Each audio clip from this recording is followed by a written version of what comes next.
నువ్వు ఎవరింటి వాడు ఉంటావు నువ్వు?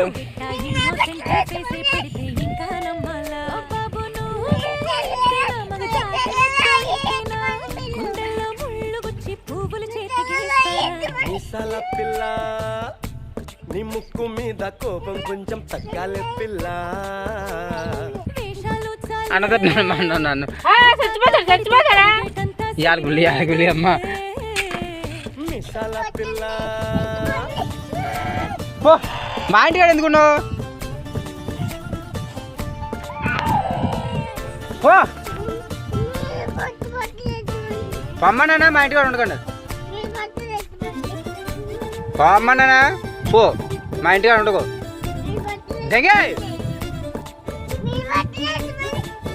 నీ చెబుతురా మా ఇంటికాడ ఉంటుందా? ఓడింటికాడ ఉంటున్నావు.